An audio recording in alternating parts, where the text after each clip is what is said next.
Welcome to the Real Estate Pros Show, where we interview real estate investing professionals from coast to coast, as well as the service providers that serve the real estate investing industry.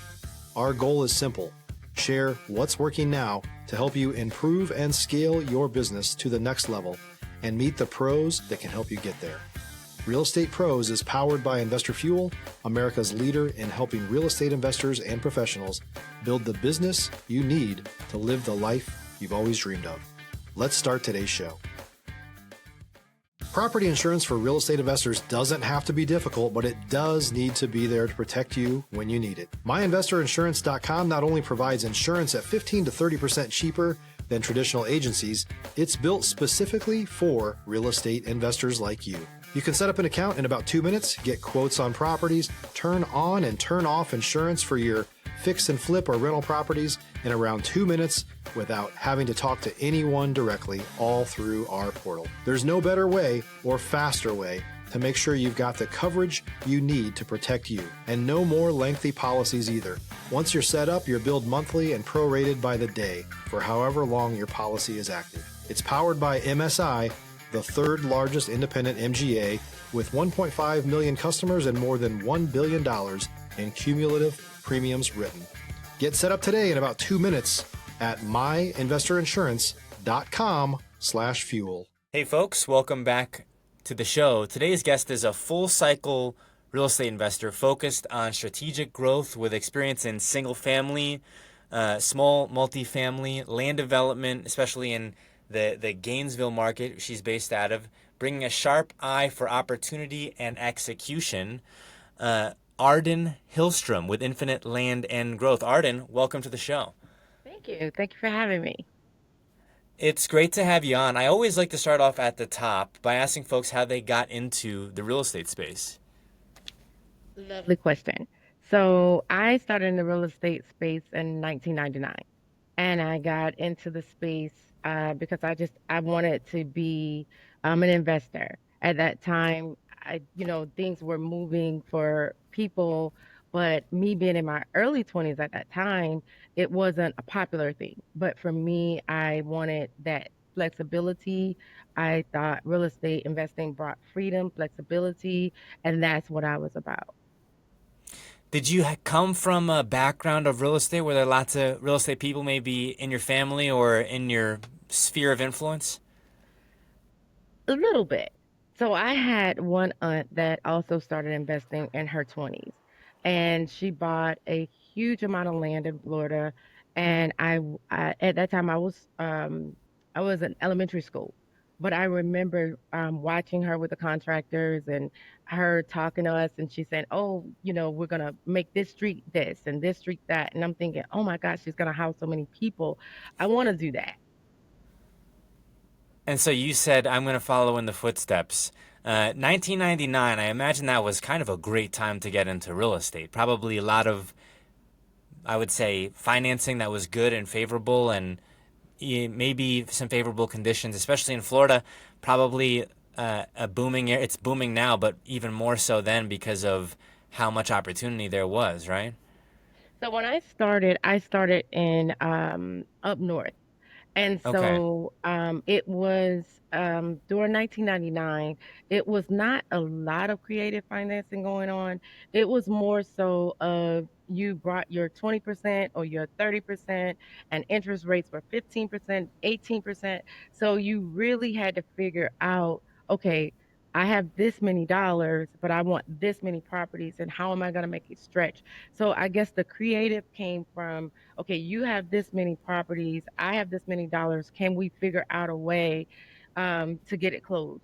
But I've seen after 99, we went into the early 2000s, which were amazing times. By then, we had figured out, different systems, and it was definitely booming. Now, I'm learning Florida market now, but starting up north, the average house was like $500,000 at that time, and it was 20, 30% down. So you really had to put boots on the ground and be super, super creative.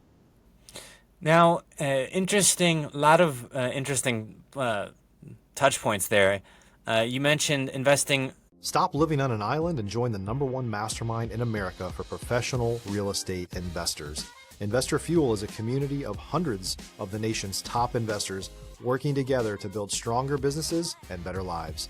In addition to the amazing community of real estate investors acting as a board of advisors for one another, Investor Fuel members have access to 100% funding on purchase and repairs for our members only, a health insurance program, and benefits and discounts that more than pays for the membership of most of our members, meaning it's actually costing you money to not be a member of Investor Fuel. If you're looking to scale your business and build a business that allows you to live the life of your dreams, please visit investorfuel.com today and book a call with our team. Outside of Florida, north, was this northeast coast? Which area of the country was this in? DMV, Maryland, DC, Virginia. Okay. Love that place. Yeah, I have a lot of affinity to that area. I'm from northern New Jersey, but I'm in Texas now. So anytime I hear folks from that area, I say, oh, well, we're kind of simpatico. Once you come out here, Yes. people kind of group together as East Coasters. But you also mentioned that time period being great for real estate, and then also, not as much with the creative. I think a lot of the creative deals came about when financing got harder to come by and people had to come up with new creative ways. I've even heard that about private equity too. Like there was private equity beforehand, but then it just really boomed after the crash because people couldn't get financing. And so you go down, at what year roughly were you down in Florida? It sounds like more recent. So Florida has been more recent for me. It was actually my parents retired here, so I stayed. I was for me, I like large cities, a lot going on, but they're older and I wanted to be closer. So I had to get here and really learn this market because I'm one of those people, I'm always out, I network, I knock on doors, like I'm old school. I feel like the ones that are doing things virtually, I love it. I applaud them, but I'm still that old school person. I want to see people. I want to go look at the house. And it allows me to stay competitive because I'm still Yeah. getting listings all the time, but it allows me that extra special touch, which is, I think, needed right now.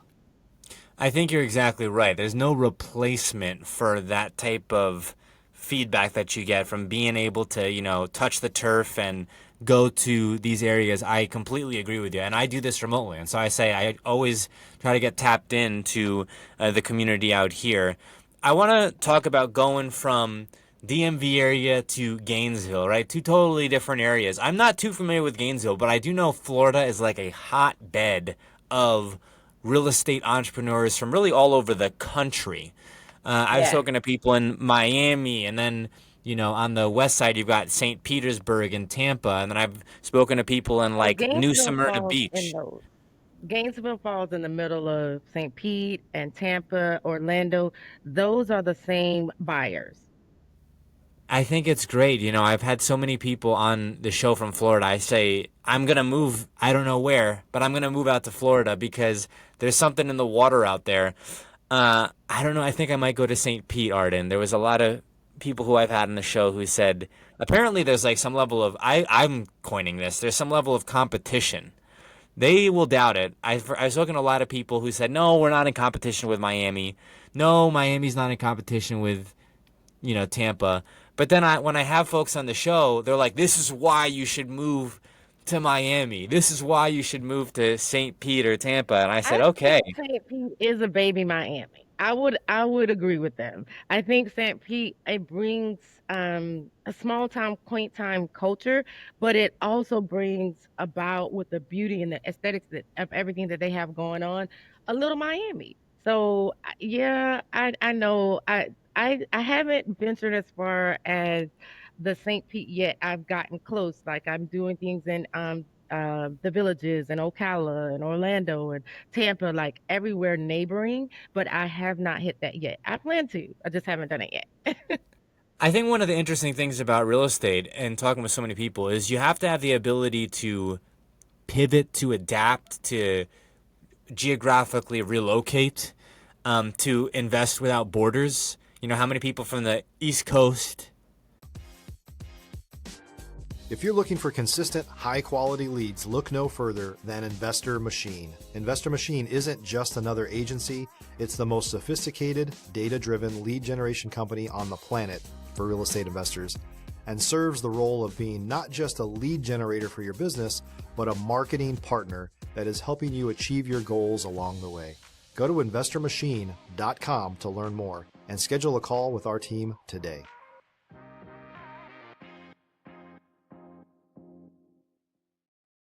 Are investing in the Midwest? How many people from California are investing in Texas and in Arizona? So many, so many. And so over the years, I'm curious to get your pivot points and the areas where you saw maybe a market shift and you said, okay, I have to go move from this to this. So geographically and business model, because with the geographic moves, a lot of time would bring about a business model shift. So I started in the DMV area, and then from there, it was the Midwest. And so the Midwest for me, I think brought about the change because I was actually in the DMV area when I first started dabbling, but then when I started to venture out further south, I realized that virtual buying was great. Doing business virtually was amazing because Yeah. during the 2000, I would say 8 to about 2010, the Midwest really popped up on the map for me on the radar. Like I was doing neighborhoods and different things in the Midwest because it was easy to come by. Like Yep. their rent was 200 times the purchase of the property, so it was just a no-brainer. And then I had clients because I'm also um semi-hard money retired, but I funded a lot of investors. And when I started to notice that trend for Chicago, now Chicago's a little taboo, but um, starting in maybe 2008 to maybe 2014, Chicago was a gold mine. And so, and anything neighboring that. So it really just depends on what's going on in the market. Right now, Florida's just hot. Like Florida's hot, Tennessee's hot. Yep. Um, Different parts are hot, but as far as if you get a property and you have a million buyers, definitely Florida. Like Florida's a no-brainer. Texas too. So, because you're in a good market. I think I'm grateful to be here. I moved up from San Antonio up to Dallas, DFW Metro, which by the way, I didn't know this. It's this whole thing. DFW Metros, you got Dallas, you got Fort Worth, you got the surrounding areas. Yes. I live in Denton. I live like 40 miles. That may be a slight exaggeration, but it might not be from Dallas. And it's like I can't believe we still consider ourselves DFW. We're closer to Oklahoma than we are to Dallas, truly. But And you know what? Okay, so well, you guys have to wear that hat though. Like we a do. Texan is just a Texan. We do. I mean, let me tell you what, we get tornadoes out here, Arden.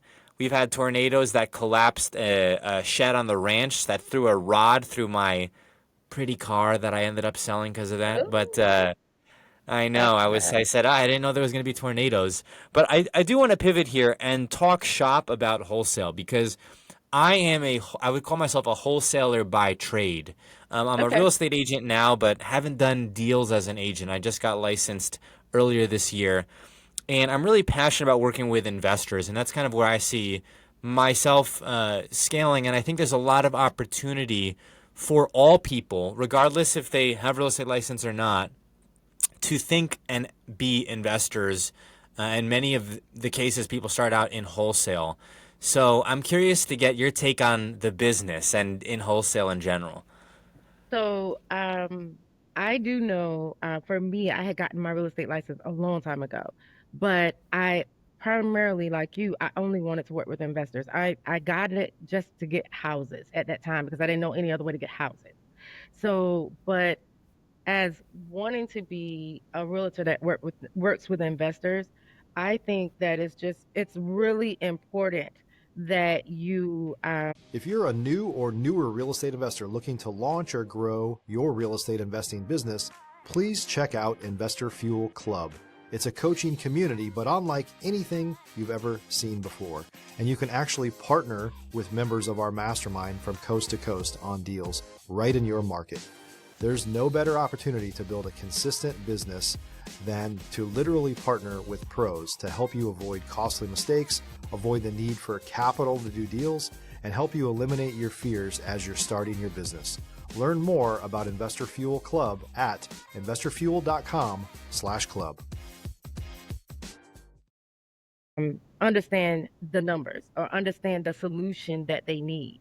And oftentimes, I think with realtors, because I work with real estate agents as well, they send me properties all the time. But understanding the math, when you understand the math, I think a realtor is such a valuable asset. Now, when it comes to wholesaling, for me, I remember um, seeing all of the action, but not dipping my toe in that pond per se. It's like I saw it, but okay, everybody's doing it and I can figure it out. I have the tools, but how do I put it together? So for me, I started looking at deals, and when my model changed, I didn't want any more single family homes in my portfolio. I went through the whole burnout, and I just didn't want to do that anymore. So for me, I get a lot of single family properties. I see them all the time because when I'm scouting for myself, I wind up with an abundance of properties. And so wholesaling, it felt like the best way, the solution. And I know quite a few investors. I know a lot of investors that, they want to build doors. For them, that's still important. So with my time, with my everything, the wholesaling right now that's been key. Yeah, I think you hit on so many points there. People oftentimes make it seem like you have to have this big, I would say, machine in order to do wholesale. And it does help. Don't get me wrong, right? I know people who are spending $80,000 a month on mailers, right? But at the same point in time, a lot of it is a contact sport. I say real estate is a contact sport because you're knocking on doors. You mentioned walking properties, distressed.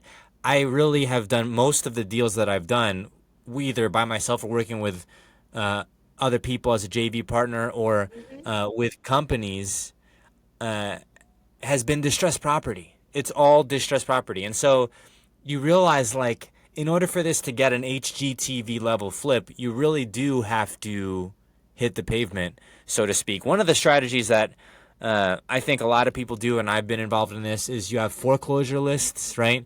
You Yes. could do mailers, right?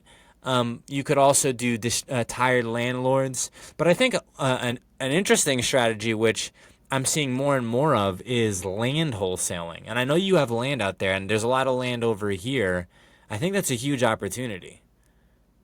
So I have a few builders that are buyers from me. And so the land wholesaling started by just asking, going out and meeting people and then within my network groups, like, what are you guys doing? What are you looking for? And so right now with the shifts, everybody's like, okay, for those of us that have seen this before, okay, we're going into a huge rental market. So right now, this is the time for an investor to really grab property because although, and then, those properties aren't flying off the shelf anymore. That's a plethora of inventory. So now we get to get wholesale deals. We get to make a little spread or delta from these deals because they're out there. Foreclosure lists are great. I believe that for me, it took me a minute to kind of adopt that because I've seen times where people were really, really going after foreclosures, but they were cutthroat, and it was not a good time. They're already dealing with a sensitive situation. So now and you have to have a model that supports helping them, but you also have to have a model that supports making sure that you're protected as well.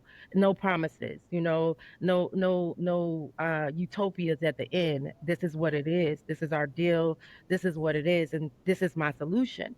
Yeah. So with wholesaling, I think right now this is the time. I honestly do believe it. Foreclosure list, probate list, those lists, they are. ideal. I'm old school, so I'm not that person that has to have everything done for me. I can mine for data. I can drive for dollars, which I still do. People, oh, you're using gas. Okay, I'm really not. I have an electric, so I'm okay. And I'm meeting people and I'm seeing neighborhoods that I'm going, oh yeah, that one's on the radar. I can do a quick, sell with that one. We're moving on. I like to know. Do you run Mile IQ? You know about Mile IQ? So yeah, I my like you out. So with that one, I like that. Did you get that? I love that app. I love that app. Yeah. I mean, I can't tell you, but I mean, if I've seen so many people save so much money, and I look at the tax bill that I would have had in the year coming up versus with Mile IQ, it's just absurd. I said, I wish I would have known about this. I was an Uber driver briefly. I wish I would have known about this, 10 years ago when I was driving Uber. I said I would have saved a lot of money driving Oh Uber. my God, yes, because I found out about my IQ. My TC told me, maybe about a year or two ago, maybe a year. My TC told me because I'm trying to keep up with miles, but we put a lot of them on there. I mean, it's amazing how much really the tax strategy element, as you know, is so key. Otherwise, you're going to end up with a substantial bill. I just love Mile IQ. I just personally use them. That's why I bring that up. If you're driving for dollars, you might as well write it off, right? Take it as a write off. We are coming up on time here, though, Arden. Where can folks go if they want to reach out to you, get in contact with you, or learn a little bit more about your business out there? So, for me, if they want to get in touch with me, I'm always with email, of course. I stick to email, so it's just infinite land and growth at gmail.com. As far as my phone number, I'm still old school, so I'm okay with text. I have no issues with that as well. I I'm okay with that. I don't do, like I said, we're going into like social media, but for me, honestly, it's not needed. Like right now where I am, I'm so comfortable, just me, a small team, just allowing myself to be Arden. I'm not over 40, 50, powered agent. I leave that to you guys that are in your 30s and younger or whatever, whoever wants to do it. I leave that to you. I've been there numerous times and I'm out on that one right now. Well, Arden, it's great having you on the show here. Thanks for hopping on here today. Thank you so much. Thanks for joining us for today's Real Estate Pros Show. You can learn more about the amazing benefits of the Investor Fuel Mastermind community, including surrounding yourself with hundreds of other rock stars, 100% financing for your deals, and members-only discounts from vendors you're likely already using that, as a member of Investor Fuel, will save you more than the cost of your membership. Visit investorfuel.com to learn more. If you're interested in joining us as a guest of this show, please visit investorfuel.com/pros to apply. You can also check the show notes for access to free resources, how to get access to world-class lead generation, and much more. Don't forget to subscribe so you never miss another episode. Have a great day. We'll see you on the next show.